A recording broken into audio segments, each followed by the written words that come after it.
A Ordem 66 com certeza é um dos momentos mais marcantes de toda a história de Star Wars. Foi aí que o grande plano do Sith finalmente deu certo. Bastou o Darth Sidious dizer aquelas famosas palavrinhas e tudo mudou na galáxia. Essa ordem secreta declarava que todos os Jedi eram traidores da República e tinham que ser eliminados na hora pelos próprios soldados clones. E o pior, os clones não tinham escolha. Desde jovens eles tinham um chip implantado na cabeça, colocado pelos cientistas de Kamino, que fazia com que obedecer essa ordem fosse praticamente obrigatório. Os Jedi nunca imaginaram que os mesmos soldados com quem lutaram lado a lado iriam se virar contra eles de repente. E ainda tem outro detalhe: os clones foram criados a partir do Jango Fett, um caçador de recompensas conhecido por matar Jedi. Ou seja, eles foram feitos para isso desde o começo. Na época existiam cerca de 10.000 Jedi espalhados pela galáxia, e depois da ordem, muito menos do que isso conseguiram sobreviver. E com o tempo, novos nomes foram sendo revelados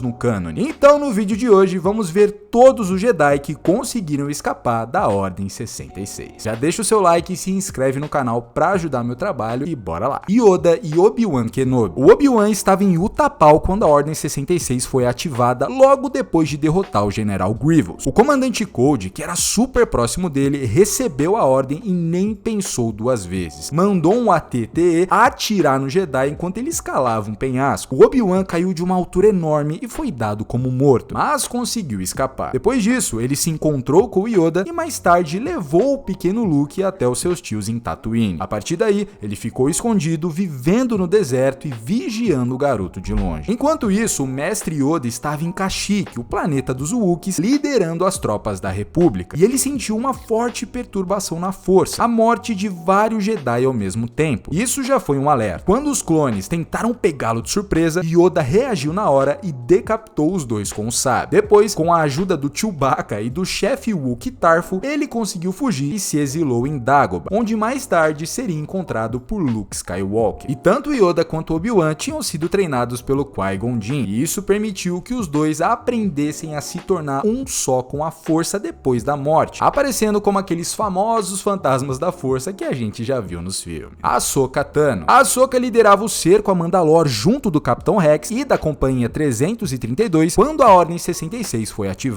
Durante a viagem de volta, transportando o prisioneiro Darth Maul, o Rex recebeu a ordem, mas por estar ciente dos chips inibidores na sua cabeça, ele conseguiu resistir por um breve momento. E a Ahsoka, treinada por Anakin, usou tudo o que sabia para escapar do ataque. E ao descobrir a verdade sobre os chips, ela ajudou o Rex a remover o seu e os dois conseguiram escapar de um cruzador em queda. Mais tarde, fingiram suas mortes e acabaram se unindo à rebelião. E a Ahsoka retornou anos depois, lá no período do Mandaloriano, e também encontrou a Sabine e o Ezra. Baylan Skoll. O Baylan Skoll era um cavaleiro Jedi e general da República quando a ordem foi decretada. Ainda não sabemos como ele escapou do massacre, mas o que sabemos é que ele perdeu a fé nos ideais Jedi e virou um mercenário. E mais tarde ele treinou sua própria aprendiz, a Shin-Hati, só que por ela ter sido treinada após a Ordem 66, ela não entra nessa lista. Caleb Dume. Caleb Dume era o padawan da mestre Depa Billaba, e durante a Ordem 66 ela se sacrificou para dar a ele o tempo de fugir. E ele foi ajudado pela Bad Batch, cujo defeito genético impediu a ativação completa do chip. Caleb fugiu e mudou seu nome para Kanan Jarrus, e eventualmente se uniu ao grupo rebelde conhecido como Ghost Crew, Kellerenbeck e Grogu. Na segunda temporada de The Mandaloriano, a Ahsoka revelou que o Grogu estava presente no Templo Jedi durante a Ordem 66, e mais tarde, em O Livro de Boba Fett e na terceira temporada de Mandaloriano, finalmente vimos como ele sobreviveu. Diversos Jedi tentaram protegê-lo, mas quem conseguiu levá-lo em segurança foi Kellerenbeck, apelidado de Mão de Sabre, e mostrando uma impressionante habilidade com sabre de luz, Beck derrotou vários clones, e com a ajuda da Guarda Real de Naboo, ele e o Grogu escaparam de Coruscant. Cal Kestis. Protagonista dos jogos Jedi Fallen Order e Survival, Cal Kestis era um jovem padawan treinado pelo mestre Jaro Tapal quando a Ordem 66 foi ativada. Eles tentaram escapar dos clones usando as cápsulas de fuga, porém Jaro Tapal foi mortalmente ferido antes de poder fugir. Ele entregou seu sabre de luz a Cal e pediu que ele confiasse apenas na força. Após a fuga, o Cal se escondeu, vivendo como um sucateiro em Braca até os eventos de Jedi Fallen Order. Quinlan Vos. Quinlan Vos era conhecido por seu estilo pouco ortodoxo e a sua tendência a quebrar regras. Ele apareceu em uma cena deletada de A Vingança do Sith, onde supostamente morria em Kashyyyk, atingido absorvido por um tanque clone, mas a série de Obi-Wan Kenobi confirmou que ele sobreviveu. Depois da Ordem 66, o Voss ajudou na rede clandestina chamada de O Caminho, que auxiliava os Jedi fugitivos. Infelizmente a gente nunca mais viu nada do Quinlan Voss, eu gostaria de ver mesmo, saber o que ele tá fazendo, o que aconteceu, se ele tá vivo, se ele morreu, eu gostaria de saber. Mas o que a gente sabe é que pelo menos ele sobreviveu à Ordem 66. Inclusive na série do Obi-Wan Kenobi nós vemos um esconderijo dessa rede, do Caminho, com o nome de vários Jedi gravados na parede. Esses são os nomes, e o mais interessante é que alguns deles vêm direto dos Legends, como o Han Kota, que pra quem não sabe, ele foi o mestre do Starkiller, mano. Olha que legal, imagine o Starkiller no cânone, ia ser um absurdo. Porém, esses Jedi não têm histórias desenvolvidas, mas tudo indica que eles sobreviveram de alguma forma. Se apareceu em Obi-Wan, eles estão canonizados. Luminara Unduli. Assim como Quinlan Voss, a Luminara também estava em Kashyyyk durante a Ordem 66 e aparece em uma cena deletada sendo executada por clones em uma praia. Porém, em Star Wars Rebels é revelado que ela sobreviveu temporariamente, sendo capturada pelo Império e executada mais tarde. E o seu corpo foi usado pelo Grande Inquisidor como armadilha para atrair outros Jedi. Os Inquisidores. Basicamente, todos os Inquisidores foram originalmente Jedi e por isso sobreviventes da Ordem 66. E eles se tornaram agentes do lado sombrio sob o comando direto do Darth Vader, com a missão de caçar os Jedi restantes pela galáxia. E um dia eu até pretendo fazer um vídeo sobre todos os Inquisidores logo mais, tá? Se vocês quiserem, comenta aí. Jocasta Nu. A Jocasta Nu foi a bibliotecária do Templo Jedi por décadas, e após o expurgo, ela fugiu de Coruscant e tentou fundar uma nova escola Jedi. E em certo momento, ela retornou ao templo para recuperar um holocron com os nomes de todas as crianças sensíveis à força. Porém, ela foi rastreada pelo Darth Vader e pelos Inquisidores e acabou sendo morta pelo próprio Sith. Cere Yunda. A Cere foi mestra da Inquisidora, a segunda irmã, a Trilla Sunduria, e as duas sobreviveram inicialmente à Ordem 66 e tentaram esconder um grupo de jovens, mas eventualmente elas foram capturadas e torturadas. A Trilla cedeu ao lado sombrio e virou uma Inquisidora, e consumida pela culpa e pela raiva, a Cere acessou o lado sombrio e matou todos ao redor antes de fugir. E ela então se desligou da força, com medo de sucumbir totalmente. Só mais tarde ela voltou a agir como Jedi, se tornando a mestra de Cal Kestis e reconstruindo um novo arquivo Jedi. Mas infelizmente ela acabou sendo morta por Darth Vader em seu esconderijo. Eno Cordova. Pesquisador e arqueólogo, Eno Cordova previu a queda da Ordem Jedi através de visões, e ele se isolou e sobreviveu ao expurgo. Mais tarde ele reencontrou a sua ex-padawan, a Cere Yunda, e a ajudou a fundar um novo arquivo Jedi no planeta de Jedha. No entanto, ele foi traído e morto por Bode Akuna. E falando no Bode Akuna, antigo oficial Jedi de inteligência durante as Guerras Clônicas, Bode deixou a Ordem por amor, formando uma família e virando um mercenário. Mais tarde ele foi capturado pelo Império e virou um espião. Infiltrado entre os rebeldes, ele traiu Cal Kestis e assassinou Eno Cordova. Bode acabou sendo morto pelo próprio Cal lá em Tanalorr. Taron Malicus. General Jedi durante as Guerras Clônicas, Malicus sobreviveu à Ordem 66 ao eliminar os seus clones, mas ele caiu no planeta Dathomir. Lá ele conheceu Merrin, uma das últimas Irmãs da Noite, e mentiu para ela dizendo que os Jedi haviam dizimado seu povo. Em troca de ensinamentos da magia do lado sombrio, ele prometeu ajudá-la a se vingar. Mais tarde, Cal Kestis confrontou Malicus e, ao saber da verdade, a Merrin usou sua magia para enterrá-lo vivo. Gandhi ou Gund, eu não sei como fala, era um jovem Wookiee Jedi apresentado lá em Clone Wars. O seu destino após a Ordem 66 é incerto, mas sabemos que ele foi capturado por alguns droids, e com a ajuda da Bad Batch, ele voltou a Kashyyyk. Só que, considerando a escravidão dos Wookiees pelo Império, é provável que ele tenha sido um dos primeiros alvos dos Inquisidores. E agora vamos falar do Nari. Nari era um Jedi que passou anos tentando encontrar uma forma de resistir ao Império. A sua busca o levou até Tatooine, onde foi perseguido pelos Inquisidores. Durante a sua passagem por lá, ele colocou em risco tanto Obi-Wan quanto o jovem Luke Skywalker. Kenobi tentou convencê-lo a abandonar o manto Jedi, mas foi tarde demais. Nari acabou capturado e morto pelos Inquisidores. Feren Bar. Padawan na época da Ordem 66, o Feren Bar sobreviveu de uma forma desconhecida, mas ele conseguiu descobrir a identidade de Darth Vader e os detalhes da Ordem 66. Com esse conhecimento, passou a reunir simpatizantes da antiga Ordem Jedi para tentar derrubar o domínio Sith. Porém, a sua rebelião foi frustrada quando ele foi derrotado e morto em combate por Darth Vader Vader no planeta Mon Cala. Ithkoth, é difícil falar o nome desse mestre, Ithkoth ou Itkoth? Antigo mestre Jedi e membro do conselho, Ithkoth deixou a ordem durante as Guerras Clônicas para formar uma família. No entanto, logo após o nascimento de sua filha, ele foi encontrado por Vader e pelos Inquisidores. Ele foi morto pelo Darth Vader e a sua filha foi levada para o Projeto Harvester, uma iniciativa do Palpatine para transformar crianças sensíveis à força em agentes do lado sombrio. Kirak Infila. Kirak Infila não era um membro ativo da Ordem Jedi durante a execução da Ordem 66, mas ele ainda era sensível à força e seguidor dos ensinamentos Jedi. E quando a Ordem foi ativada, ele sentiu a morte do Jedi da mesma forma que o Yoda. Vader o rastreou até um templo Jedi em uma lua sem nome, onde o derrotou em combate e tomou seu cristal Kyber, que foi corrompido e usado para criar o sabre de luz vermelho do próprio Darth Vader. Nak-Mad. Nak-Mad foi apresentado no livro Force Collector. Ele havia deixado a Ordem Jedi antes da Ordem 66, mas ainda era sensível à força. Com o tempo, ele teve uma filha com uma mulher desconhecida, e após o grande expurgo Jedi e um confronto com o grande Inquisidor, Nak abandonou sua família para protegê-los, optando por viver escondido. Zuben Anconori. Cara, tá cheio de nome difícil nessa lista hoje, me perdoem, tá? O Zuben foi apresentado no jogo mobile Star Wars Uprising. Ele sobreviveu à Ordem 66 e encontrou refúgio em um santuário Jedi junto de outros sobreviventes. Só que infelizmente todos acabaram sendo encontrados e eliminados pelos Inquisidores. E o mais interessante é que nos quadrinhos do Darth Vader nós vemos uma lista com o nome de Jedi sobreviventes que estavam sendo caçados pelos Inquisidores. Esses são os nomes. Inclusive o Oppo Hansis e o Coleman Cad chegaram a fazer parte do Conselho Jedi, mas pouco se sabe sobre como eles escaparam do expurgo. E os demais nomes seguem como um mistério, já que nem mesmo nos Legends há muitas informações sobre ele. Mil Alibet e Vivet Stag. Mil e Vivet foram iniciados Jedi na mesma época de Anakin Skywalker, e ambos abandonaram a Ordem ainda durante as Guerras Clônicas. Quando a Primeira Ordem surgiu, já atuavam como caçadores de recompensa. Tecnicamente sobreviveram à Ordem 66, mas os seus caminhos se afastaram completamente do Jedi. E por último temos o Dagan Gera. Cara, e o Dagan Gera ele só tá aqui por um simples detalhe. Ele só sobreviveu à Ordem 66 porque ele tinha sido colocado em animação suspensa. Ele foi deixado num tanque boiando por centenas de anos desde os tempos da Alta República, quando foi encontrado muito tempo depois pelo Cal Kestis. Então